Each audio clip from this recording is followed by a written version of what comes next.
इस YouTube channel में आप सभी का स्वागत है। आज का हमारा टॉपिक है विज्ञान कक्षा 7 अध्याय 3 और अध्याय का नाम है विद्युत परिपथ एवं उसके घटक। इसमें यहाँ पर विद्युत परिपथ क्या है? विद्युत का एक सतत एवं बंद रास्ता जहाँ से विद्युत जो है पास होती है या गुजरती है। तो परिपथ का अर्थ क्या है? रास्ता।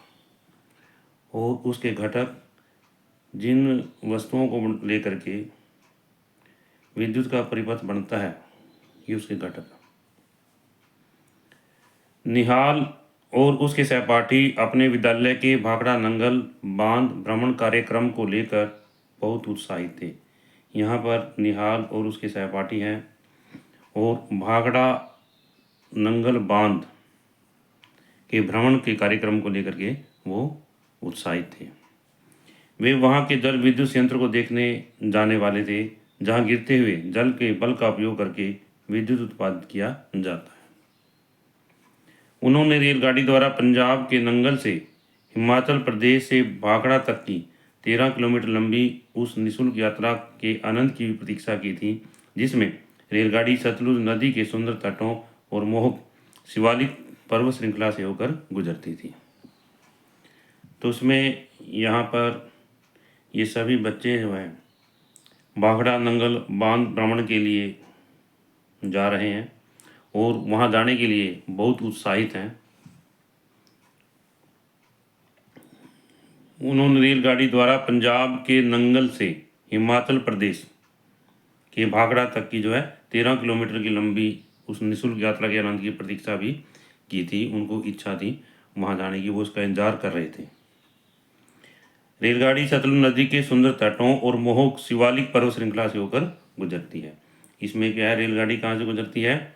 सतलुज नदी के सुंदर तटों से और मोहक शिवालिक पर्वत श्रृंखला से होकर के जो है पास होती है, गुजरती है। यात्रा से पहले निहाल और उसके सहपाठियों को एक सामूहिक कार्य करने के लिए दिया गया। यात्रा से पहले जो निहाल है और उसके सहपाठी हैं, उनको एक सामूहिक काम करने के लिए दिया गया, जिसमें उन्हें विद्युत उपकरणों पर एक प्रस्तुति देनी थी। उन्होंने सबसे पहले इससे संबंधित जानकारी अपने अपने घर में एकत्रित की और इसके पश्चात क्रमशः अपने विद्यालय में, अपने पास में तथा अपने नगर में विद्युत के उपयोग ढूंढे। उन बच्चों को कहा गया कि सभी अपने घरों में उपयोग होने वाले विद्युत के इंस्ट्रूमेंट या जो घरों में यूज किए जाते हैं और विद्युत के क्या उपयोग हैं उसके बारे में सूची बनाएं। अंत में इंटरनेट से भी सूचना संकलित की और बाद में उन्होंने क्या है, इंटरनेट के द्वारा भी जो है ये सूचना जो है इकट्ठी की। संकलित करना मैंने इकट्ठे करना।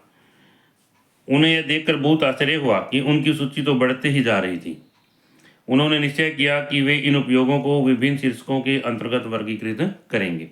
तो उन्होंने क्या किया कि सूची बना ली भी घरों में क्या यूज किया जाता है और परिवहन में क्या कहाँ यूज होता है विद्युत का, इस तरह से। तो इस तरह से क्या हुआ, सूची जो है बहुत लंबी बन गई। फिर उन्होंने क्या किया, सूची को विभिन्न शीर्षकों के अंतर्गत वर्गीकृत करने की कोशिश की या उनको वर्गीकृत किया। सबसे पहले है यहाँ पर पाक क्रिया में विद्युत केतली, मिक्सर, ग्राइंडर, टोस्टर, ओवन और माइक्रोवेव का प्रयोग किया जाता है। देखिए दोबारा से, सबसे पहले इन बच्चों को कहा गया कि आपके आसपास में या घरों में जो बिजली के इंस्ट्रूमेंट प्रयोग किए जाते हैं उनकी सूची बनाएं। फिर क्या किया, उनको वर्गीकृत किया क्योंकि सूची जो है बहुत लंबी बन गई थी। तो वर्गीकृत करने में सबसे पहले पाक क्रिया में किन किन का प्रयोग किया जाता है, इसमें विद्युत केतली का, मिक्सर का, ग्राइंडर का, टोस्टर का, ओवन का और माइक्रोवेव का। फिर प्रकाश अवस्था में घरों, कार्यालयों, सड़कों, बाजारों, फैक्ट्रियों में प्रयुक्त विद्युत बल्ब, एलईडी आदि। और फिर अगले परिवहन में रेलगाड़ी, बस, कार, स्कूटर, लिफ्ट, चल सोपान। तो इन सभी के अंदर क्या है, विद्युत का उपयोग किया जाता है। मतलब फिर आगे है ऊष्मन एवं शीतलन में। किसमें? ऊष्मन एवं शीतलन में। पंखा, कक्ष ऊष्मक, इमर्शन रोड, गीजर, रेफ्रिजरेटर, वातानुकूलक। तो इसमें कक्ष ऊष्मक क्या है? रूम हीटर हो गया। इमर्शन रोड है जो पानी में डालते हैं, गर्म करते हैं उसके द्वारा हम पानी को। गीजर है, रेफ्रिजरेटर फ्रिज है, वातानुकूलक क्या है? एसी। इन सभी के अंदर मनोरंजन के लिए दूरदर्शन और रेडियो, संचार के लिए मोबाइल फ़ोन, इंटरनेट, अन्य उपयोग के लिए जल पंप, क्रेन, संगणक आदि। तो कहने का भावार्थ क्या है कि आधुनिक युग में विद्युत है, विद्युत का इतना उपयोग है कि हम विद्युत के बिना हमारा जीवन जो है अधूरा है। यहाँ तक कि मोबाइल फ़ोन है, इंटरनेट है, ये भी विद्युत के द्वारा ही चलते हैं।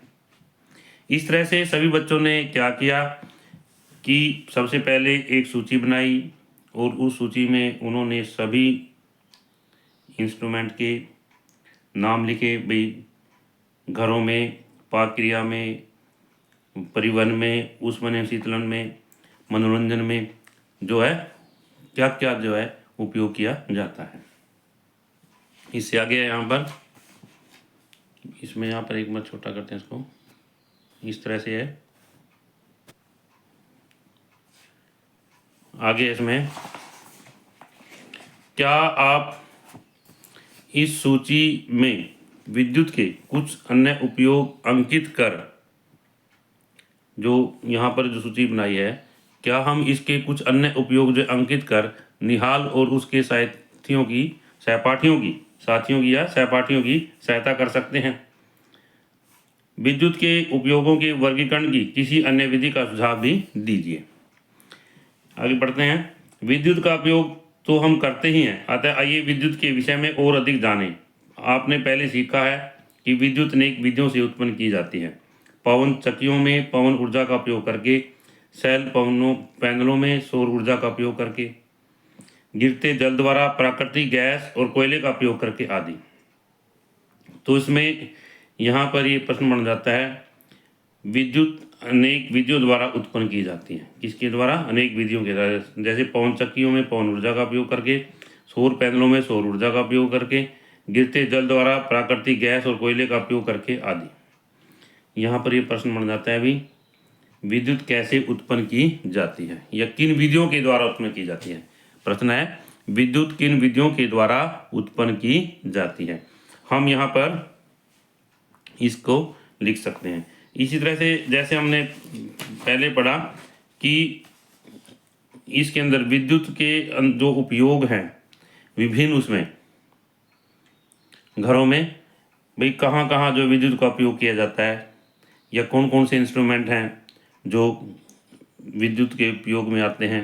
इस तरह से हम यहाँ पर भी हम ये क्वेश्चन लिख सकते हैं। आगे है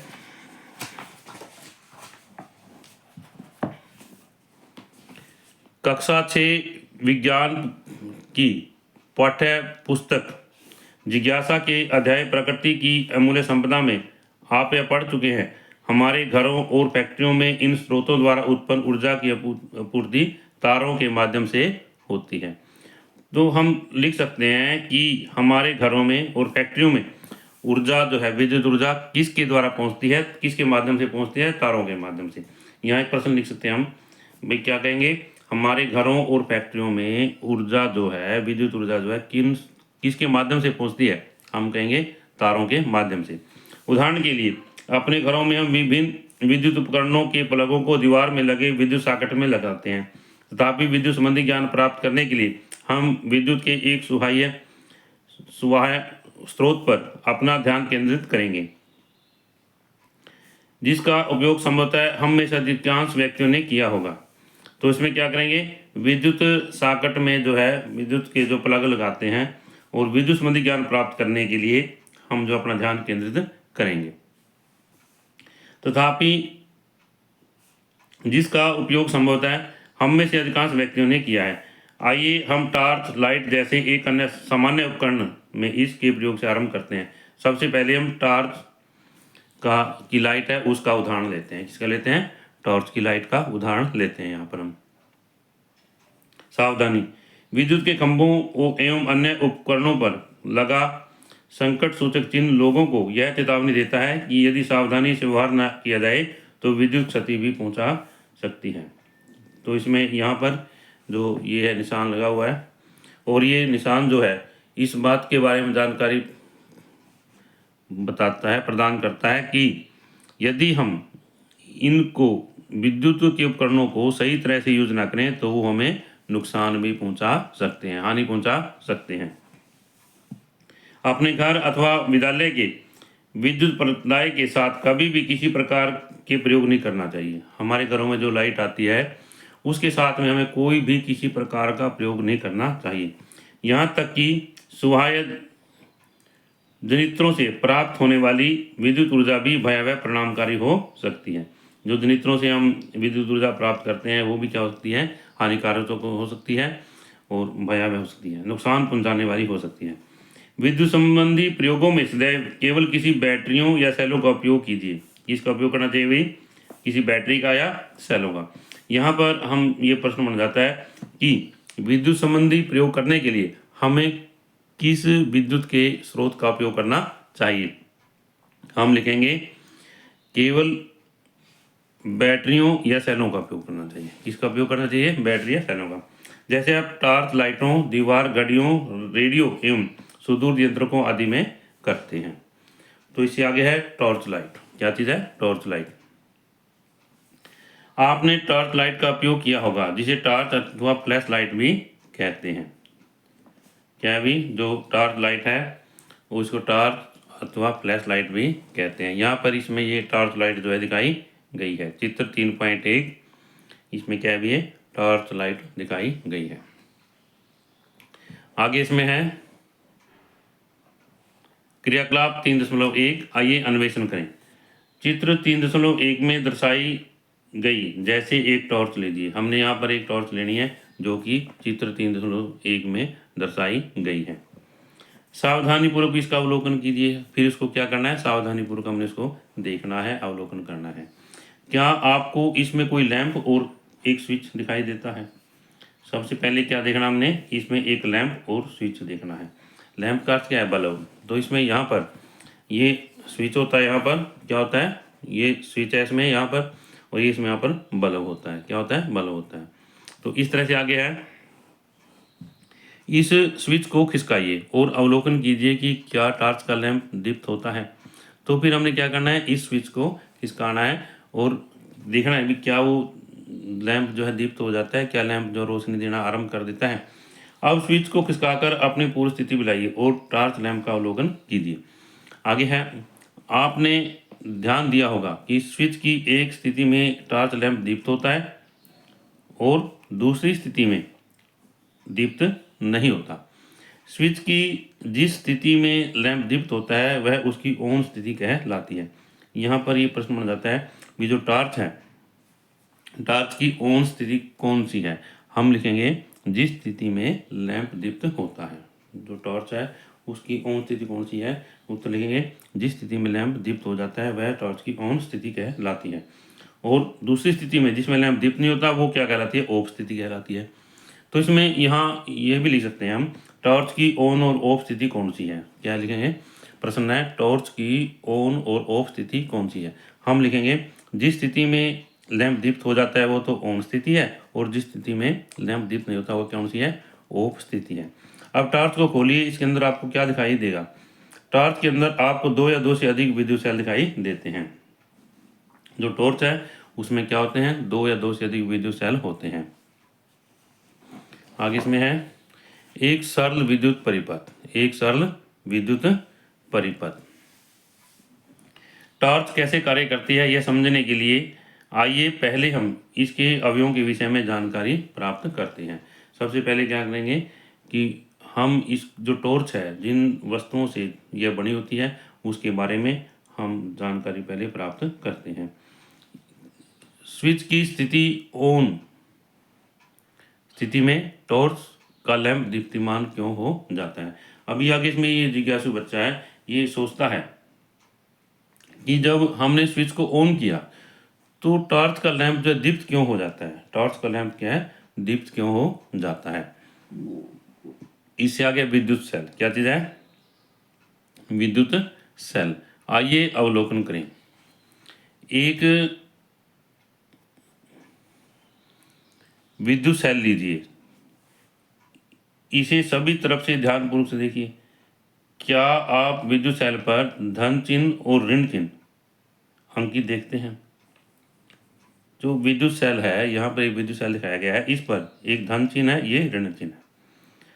ये धनात्मक सिरा कहलाता है, ये क्या कहलाता है, ऋणात्मक सिरा। सबसे पहले जब हम विद्युत सेल को देखते हैं तो इसके दो सिरे हैं, एक तो इस पे प्लस का निशान है, एक पे माइनस का निशान है। जो प्लस का निशान है इसको धनात्मक सिरा कहते हैं, और जो माइनस का निशान है इसको हम जो है ऋणात्मक सिरा कहते हैं। आगे है, क्या आप देखते हैं कि इसके एक सिरे पर उभरी हुई धातु की टोपी है और दूसरे सिरे पर धातु की डिस्क है। तो इसमें एक सिरे पर तो उभरी हुई धातु की टोपी है और दूसरे सिरे पर क्या है, धातु की डिस्क है। क्या चीज़ है, धातु की डिस्क है। विद्युत सेल में दो सिरे होते हैं। कितने सिरे होते हैं, दो। एक में को धनात्मक सिरा और दूसरे को ऋणात्मक सिरा कहलाता है।